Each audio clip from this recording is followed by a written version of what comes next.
Hi friends, പത്രമാറ്റിന്റെ ഇനി വരാനിരിക്കുന്ന ഒരു അടിപൊളി എപ്പിസോഡിന്റെ റിവ്യൂ ആണ് പറയാൻ പോകുന്നത്. ഒടുവിൽ അഭിയുടെയും ജലജയുടെയും സകലമാന കള്ളത്തരങ്ങളും ആദർശ് പിടികൂടുകയും മുത്തശ്ശന്റെ മുമ്പിൽ വെച്ച് അവനെ വലിച്ചു കീറുകയും ചെയ്യുന്ന ഒരു അടിപൊളി എപ്പിസോഡിന്റെ റിവ്യൂ ആണ്. ജലജയും അഭിയും ആരും കാണാതെ മാറി നിന്ന് സംസാരിക്കുന്നത് ആദർശ് കേൾക്കാൻ ഒരിക്കലും ഇടവരികയാണ്. അത് കേട്ട് സത്യമെല്ലാം മനസ്സിലാക്കിയ ആദർശ് ദേഷ്യം കൊണ്ട് വിറയ്ക്കുന്നുണ്ട് കേട്ടോ. ഒട്ടും സമയം കളയാതെ സ്വാമിയാണെന്ന് പോലും ഓർക്കാതെ അഭിയെ വലിച്ചു പിടിച്ച് അവന്റെ കരണ അടിച്ച് പൊട്ടിക്കുന്നുണ്ട് ആദർശ്. അപ്പൊ ആ ഒരു സംഭവ ബഹുലമായിട്ടുള്ള ഒരു ഭാഗത്തെ പറ്റിയാണ് പറയുന്നത്. ആദ്യം തന്നെ കാണിക്കുന്നത് ആദർശ് ദേവയാനിയെ കാണാനായിട്ട് മുറിയിലോട്ട് പോവുകയാണ്. അമ്മ എന്നെ വിളിച്ചെന്ന് കേട്ടല്ലോ, എന്തെങ്കിലും വേണോ എന്നൊക്കെ ആദർശ് വന്നിട്ട് ചോദിക്കുമ്പോൾ എനിക്കൊന്നും വേണ്ട, നീ ഇത്രയും നേരം എവിടെയായിരുന്നു ആദർശേ എന്ന് ചോദിക്കുന്നുണ്ട് ദേവയാനി. അത് കേൾക്കുമ്പോ തന്നെ ആദർശിന് മനസ്സിലാകുന്നുണ്ട് അമ്മയുടെ മനസ്സിലേക്ക് അനാമിക വിഷം കുത്തി നിറച്ചെന്ന്. അത് പിന്നെ അമ്മേ, ഞാനൊരു ക്ലയന്റിനെ കാണാൻ വേണ്ടി പോയതായിരുന്നു എന്ന് ആദർശ് പറയുമ്പോൾ ഈ സമയത്ത് ഏത് ക്ലയന്റാണ് നിന്നെ കാണാൻ വന്നിരിക്കുന്നതെന്ന് ചോദിക്കുന്നുണ്ട് ദേവയാനി. അത് പിന്നെ അത് അമേരിക്കയിൽ നിന്ന് വന്ന ഒരു പാർട്ടിയാണ്. എന്താ അമ്മയെന്ന് ആദർശ് ചോദിക്കുമ്പോൾ ഒന്നുമില്ല, കുറെ സമയമായി നിന്നെ ഇവിടെ കാണാനില്ലായിരുന്നല്ലോ, ഇനി നീ എങ്ങാനും ആ നയനെ കാണാൻ വേണ്ടി പോയോ എന്ന് അറിയാൻ വേണ്ടി ചോദിച്ചതാണെന്ന് ദേവയാനി പറയുമ്പോൾ അമ്മ എന്തിനാ ഇങ്ങനെ ആവശ്യമില്ലാത്ത കാര്യങ്ങളൊക്കെ ചിന്തിച്ചു കൂട്ടുന്നത്? ഉടനെ ദേവയാനി പറയും, ഞാൻ എങ്ങനെ ആവശ്യമില്ലാത്ത കാര്യങ്ങൾ ചിന്തിച്ചു കൂട്ടാതിരിക്കുന്നത്? നീ ഏത് സമയം അവളെ കാണാൻ പോകുന്നതൊക്കെ ഞാൻ അറിയുന്നുണ്ട്. ഞാൻ നിന്നെ വിളിപ്പിച്ചതും അതിനെക്കുറിച്ച് പറയാൻ തന്നെയാണ്. നീ ഇനി ഇടയ്ക്കിടയ്ക്ക് നയനെ കാണാൻ അവളുടെ വീട്ടിലേക്ക് പോകരുത്. എന്നാൽ ആദർശിന് ദേവയാനിയുടെ ആ അർത്ഥമുറിച്ചുള്ള വാക്കുകൾ കേട്ട് ദേഷ്യം വരുന്നുണ്ട്. അമ്മ ഒരു കാര്യം ഓർക്കണം, അവൾ എന്റെ ഭാര്യയാണ്. അവൾക്കൊരാവശ്യം വരുമ്പോ ഞാനല്ലേ അത് ചെയ്തു കൊടുക്കേണ്ടത്. പിന്നെ സത്യം പറഞ്ഞു കഴിഞ്ഞാലേ നയനെ എനിക്ക് ഈ ജീവിതം ദാനമായിട്ട് തന്നതാ. ദേവയാനിക്കാണെങ്കിലും ആദർശ് ഇങ്ങനെ നയനെ പുകഴ്ത്തുന്നത് കേട്ട് ശരിക്കും ദേഷ്യം വരുന്നുണ്ട്. അല്ലെങ്കിൽ നിനക്കിപ്പോ അവളെ പുകഴ്ത്തി പറയാനല്ലേ നേരമുള്ളൂ. അവൾ എങ്ങനെയാ ഈ വീട്ടിലേക്ക് കയറി വന്നതെന്ന് നീ മറന്നാലും ഞാൻ ഒരിക്കലും മറക്കില്ലടാ. മുഖം മറച്ച ആളുകളെ പറ്റിച്ചാണ് അവൾ ഈ വീട്ടിലേക്ക് കയറി വന്നത്. അങ്ങനെ ഒരുത്തിയാണോ നീ വലിയ ഭാഗ്യവതിയായിട്ട് നിന്റെ ജീവിതത്തിൽ കണക്ക് കൂട്ടിയിരിക്കുന്നത്? ഇതാണ് ഞാൻ മുന്നേ പറഞ്ഞത്. ഞാൻ കുറച്ചു ദിവസം കിടപ്പിലായപ്പോ അവര് നിന്റെ മനസ്സ് മൊത്തത്തിൽ അങ്ങ് മാറ്റിയെടുത്തു. ഉടനെ ആദർശ് പറയുന്നുണ്ട്, എന്തൊരു കഷ്ടമായത്. അമ്മ വെറുതെ ഓരോ കാര്യങ്ങൾ ഇങ്ങനെ ആലോചിച്ച് വെറുതെ ടെൻഷൻ അടിക്കരുതെന്ന് പറഞ്ഞു കൊടുക്കുന്നുണ്ട് ആദർശ്. അപ്പൊ ദേവയാനി പറയും, എന്റെ മനസ്സിന് ഇതുവരെയും ഒരു മാറ്റവും സംഭവിച്ചിട്ടില്ല. അതങ്ങനെ ആർക്കും മാറ്റിയെടുക്കാനും പറ്റില്ല. ഏതായാലും ആദർശ് അവിടെ നിന്ന് പോകാൻ തുടങ്ങുകയാണ്. പോകാൻ ഭാവിക്കുന്ന ആദർശിനോട് ദേവയാനി ഒന്നുകൂടെ പറയും, ഇനി ഞാൻ പറഞ്ഞത് നീ അനുസരിച്ചുകൊണ്ടാ മതി. അവളോട് കൂടുതലൊന്നും അടുപ്പം കാണിക്കാൻ നീ നിൽക്കരുത്. നീ എന്തു ചെയ്താലും അതൊക്കെ ഞാൻ അറിയുമെന്ന് ദേവയാനി പറയുന്നത് കേട്ട് അതെനിക്ക് അറിയാം അമ്മേ. ഞാൻ എവിടേക്ക് പോയാലും എവിടേക്ക് തിരിഞ്ഞാലും അത് അമ്മയുടെ കാതിൽ എത്തിച്ചു തരാൻ ഇവിടെ കുറെ ആളുകളുണ്ടെന്ന് എനിക്ക് നന്നായിട്ടറിയാം. അപ്പൊ ദേവയാനി പറയും, അതിനെക്കുറിച്ചൊന്നും നീ കൂടുതൽ പറയണ്ട. നീ ഇപ്പോഴും മാല ഇട്ടേക്കുക, മല ചവിട്ടാൻ വേണ്ടിയിട്ട്. ആ സമയത്തെ അവളെ കാണാൻ വേണ്ടി അങ്ങോട്ട് പോകുന്നത് തന്നെ തെറ്റാണെന്നൊക്കെ ദേവയാനി പറയുന്നത് കേട്ടുകൊണ്ട് ജയനും അങ്ങോട്ട് വരുന്നുണ്ട്. ജയൻ ചോദിക്കുന്നുണ്ട്, ദേവയാനി താൻ എന്ത് വിഡ്ഢിത്തരമായി പറയുന്നത്? മറ്റുള്ളവരുടെ വാക്ക് കേട്ട് താൻ എന്തിനാ നമ്മുടെ മോനെ ഇങ്ങനെ കുറ്റപ്പെടുത്തുന്നത്? ഈ പറയുന്നതൊക്കെ ശരിവെക്കുകയാണെങ്കിൽ നിന്റെ അടുത്ത് പോലും നിൽക്കാൻ എനിക്കും പറ്റില്ലല്ലോ. ഞാൻ മാത്രമല്ലല്ലോ, ഇവിടെ മറ്റുള്ളവരും ഒക്കെ ഉണ്ടല്ലോ. അബിയും മനിയും ഒക്കെ അവരുടെയൊക്കെ ഭാര്യമാരുടെ കൂടെയല്ലേ ഉള്ളത്. പിന്നെന്തിനാ നീ നിന്റെ മരുമകളോട് മാത്രം ഇത്ര വേർതിരിവ് കാണിക്കുന്നത്? ഓഹോ, അപ്പൊ ഞാൻ വിചാരിച്ചു തന്നെയാണല്ലേ ശരി. എന്റെ മകന്റെ മനസ്സ് മാത്രമല്ല, ഭർത്താവിന്റെ മനസ്സും അവര് മാറ്റിയെടുത്തിരിക്കുന്നു. എന്നാലേ നിങ്ങൾ ഒരു കാര്യം കേട്ടോ, അവള് നിങ്ങളൊന്നും വിചാരിക്കുന്ന പോലത്തെ ഒരാളെയല്ല, പഠിച്ച കള്ളിയാണ് എന്നൊക്കെ ദേവയാനി പുച്ഛത്തോടെ അങ്ങനെ പറയുകയാണ് നയനെക്കുറിച്ച്. പിന്നെ ജയനും തിരിച്ചു പറയുന്നുണ്ട്, നീ ഇങ്ങനെ എപ്പോഴും നയനമോളെ കുറ്റപ്പെടുത്താതെ വല്ല നല്ല കാര്യങ്ങളും ചെയ്യാൻ നോക്ക്. ആദർശേ നീ പൊക്കോ, നിന്റെ അമ്മയോട് പറഞ്ഞിട്ടൊന്നും ഒരു കാര്യമില്ല. അങ്ങനെയും പറഞ്ഞ് ആദർശിനെ അവിടെ നിന്ന് പറഞ്ഞയക്കുകയാണ് ജയൻ. നവ്യ ആദർശിനെ കാണുന്നതും ആദർശിനോടായിട്ട് ചോദിക്കുന്നുണ്ട് നയനെ കാണാൻ പോയിരുന്നതെന്ന്. ഞാൻ നയനെ കണ്ടിട്ടാണ് വരുന്നതെന്ന് ആദർശ് മറുപടി കൊടുക്കുമ്പോൾ അവൾക്കിപ്പോ കുഴപ്പമൊന്നുമില്ലല്ലോ ആദർശേട്ടാ, ഇനി ഭയപ്പെടാനൊന്നുമില്ലെന്ന് പറഞ്ഞു കൊടുക്കുന്നുണ്ട് ആദർശ്. അവളുടെ ഹെൽത്തൊക്കെ ഓക്കെ ആയി വരുന്നു എന്നാ ഡോക്ടറും പറഞ്ഞത് എന്ന് അറിയിക്കുന്നുണ്ട്. ഉടനെ നവ്യ പറയും, ഇപ്പോഴാണ് എനിക്കൊരു ആശ്വാസമായത്. അവളെക്കുറിച്ച് തന്നെയായിരുന്നു എനിക്ക് എപ്പോഴും ടെൻഷൻ. അപ്പൊ ആദർശ് പറയും, വെറുതെ നീ ഇങ്ങനെ ടെൻഷൻ അടിക്കണ്ട, അവൾക്കിപ്പോ ഒരു കുഴപ്പമില്ല. പിന്നെ നിന്റെ വയറ്റിലൊരു കുഞ്ഞുണ്ടല്ലോ, മനസ്സ് നന്നായിട്ട് സ്വസ്ഥമായിട്ട് ഇരിക്കേണ്ട സമയമായി ഇപ്പോ. അതുകൊണ്ട് വെറുതെ ഓരോന്ന് ആലോചിച്ച് ടെൻഷൻ അടിക്കരുത് നവ്യെ. പിന്നെ അഭിയുടെ സ്വഭാവമൊക്കെ എനിക്ക് നന്നായിട്ടറിയാം. അതുകൊണ്ട് അവൻ എന്തെങ്കിലും ചെയ്തു തന്നില്ലെങ്കിൽ അതൊന്നും നീ പറയാൻ മടി കാണിക്കരുത്. നയനയാണെങ്കിലും എന്നോട് പ്രത്യേകം പറഞ്ഞിട്ടുണ്ട് നിന്റെ കാര്യത്തിൽ ഒരു ശ്രദ്ധ കൊടുക്കണമെന്ന്. ഇപ്പോൾ അവളെ ഇവിടെ ഇല്ലല്ലോ, നിനക്ക് ഇഷ്ടമുള്ളതൊക്കെ വെച്ച് വിളമ്പി തരാൻ. പിന്നെ അപ്പച്ചി നിനക്ക് ഇഷ്ടമുള്ളതൊക്കെ ഉണ്ടാക്കി തരുന്നില്ലേ എന്ന് ആദർശ് തിരക്കുമ്പോ അതൊന്നും പറയാതിരിക്കുന്നതാണ് ആദർശേട്ടാ ഭേദം. ഞാൻ പറഞ്ഞു ഭീഷണിപ്പെടുത്തപ്പോൾ എന്തെങ്കിലും ഒന്ന് ഉണ്ടാക്കി വെച്ച് തരും. നവ്യയുടെ ഈ അവസ്ഥ കണ്ട് ആദർശിനാണെങ്കിലും വിഷമാവുന്നുണ്ട്.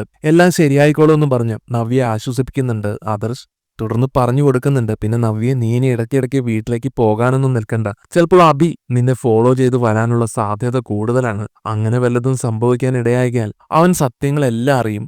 മാത്രമല്ല അത് ഇവിടെ വന്ന് വിളമ്പുകയും ചെയ്യും. കേൾക്കുന്നത് നവ്യ പറയുന്നുണ്ട്, ആദർശേട്ടൻ ഇത് പറഞ്ഞപ്പോഴാണ് ഞാൻ മറ്റൊരു കാര്യം ഓർത്തത്. വേറൊന്നുമല്ല, എനിക്ക് ആദർശേട്ടനോട് ഒരു കാര്യം പറയാനുണ്ട്. എന്ത് കാര്യമാണെന്ന് നവ്യയോട് ചോദിക്കുന്നതും ആദർശനെയും വിളിച്ചുകൊണ്ട് മാറി നിന്ന് സംസാരിക്കുന്നുണ്ട് നവ്യ. എന്നിട്ട് പറയുകയാണ്, ആദർശേട്ടാ, അഭി നിങ്ങളൊക്കെ കരുതുന്നത് പോലെ വ്രതമൊന്നും എടുക്കുന്നില്ല കേട്ടോ. അത് ഞാൻ എന്റെ കണ്ണുകൊണ്ട് കണ്ടു. അവൻ ഒരു റെസ്റ്റോറന്റിൽ കയറി ഭക്ഷണം കഴിക്കുന്നത്. ഇത് കേൾക്കുന്നു ആദർശ്, അവൻ എന്തൊക്കെയാ ഈ കാണിച്ചു കൂട്ടുന്നത്? അവൻ എന്താ നന്നാവാത്തത്? ശരിക്കും പറഞ്ഞ ഇവനൊക്കെ ദൈവത്തെ പോലും വഞ്ചിക്കാൻ മടിയില്ലാത്തവനാണെന്നൊക്കെ പറയുന്നുണ്ട്.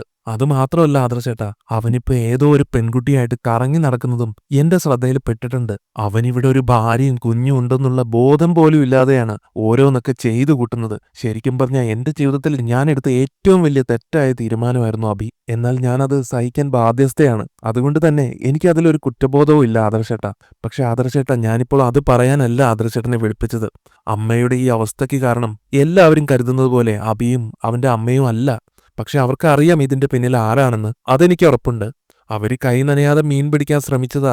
അഭിയും അവന്റെ അമ്മയും സംസാരിക്കുന്നത് ഞാൻ വ്യക്തമായി കേട്ടതാ. എനിക്ക് ഉറപ്പുണ്ട് ഇതിന്റെ പിന്നിൽ അനാമികയും അവളുടെ അമ്മയും രേവതിയുമാണ് എന്ന്.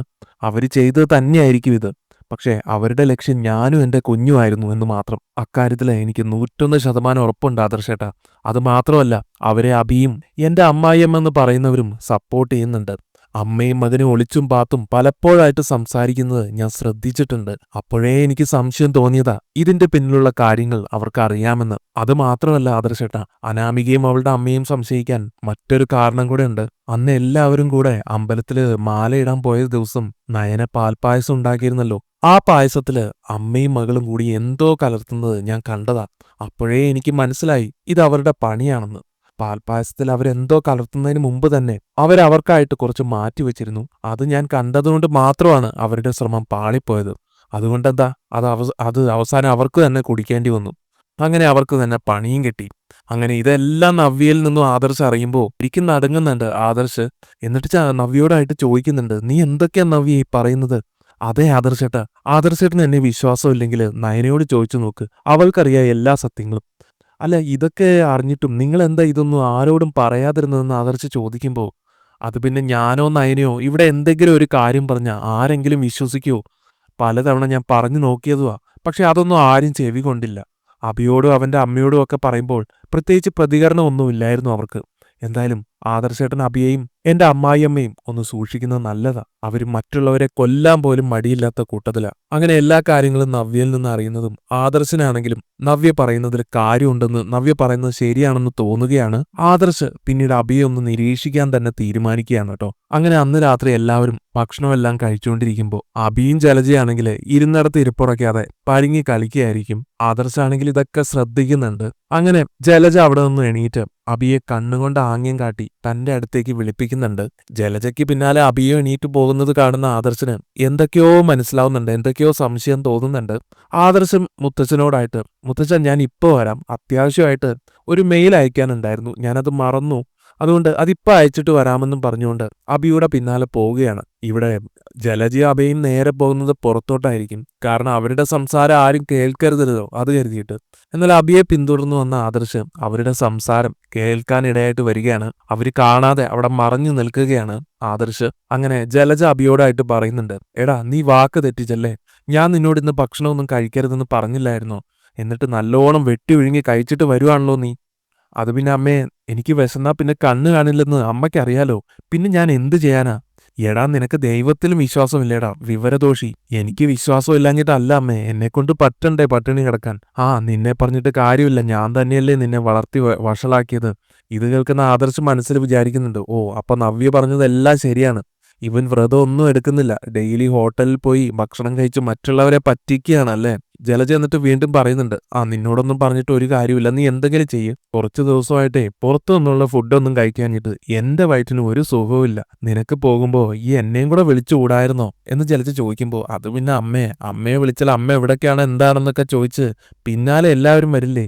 അത് കരുതിയിട്ടാ ഞാൻ വിളിക്കാത്തെ. അങ്ങനെയാണെങ്കിൽ നിനക്ക് എന്തെങ്കിലും പൊതിഞ്ഞുകൊണ്ട് വന്ന് എന്റെ മുറിയിലേക്ക് കൊണ്ടുവന്ന് തന്നൂടായിരുന്നോ? ജലജ അങ്ങനെ പറയുമ്പോ അമ്മ ഏതായാലും വിഷമിക്കാതിരിക്കെ. ഞാൻ അമ്മയ്ക്ക് നാളെ എന്തെങ്കിലും ചെയ്തു തരാം. ആ ചെയ്തു തരണം, തന്നില്ലെങ്കിൽ ഞാൻ നിന്നെ കൊല്ലുമെന്നൊക്കെ പറയുന്നുണ്ട് ജലജയും. ഇതൊക്കെ കാണുന്ന ആ, ആദർശം മനസ്സിൽ വിചാരിക്കുന്നുണ്ട്, ഈ അപ്പച്ചി ഇങ്ങനെ ആയി പോയല്ലോ, ഇവർക്കെങ്കിലും കുറച്ച് വിവരം ഉണ്ടാകുമെന്ന് കരുതി. ഇവരെ ഒന്നും വിശ്വസിക്കാൻ പോലും പറ്റില്ലെന്നൊക്കെ ചിന്തിക്കുന്നുണ്ട് കേട്ടോ ആദർശ്. അഭി വീണ്ടും ഭക്ഷണം കഴിക്കാൻ പോകുന്നത് കാണുന്ന ജലജ അഭിയെ തടഞ്ഞുകൊണ്ട് പറയുന്നുണ്ട്, എടാ നീ പോകാൻ വരട്ടെ. ആ അനാമിക അവളുടെ അമ്മയും കൂടെ അടുത്ത പ്ലാൻ ഒപ്പിക്കുന്നുണ്ടെന്നാ എനിക്ക് തോന്നുന്നത്. ശരിയാണോ അമ്മേ? അല്ല അത് വല്ലതും നടക്കുവോ?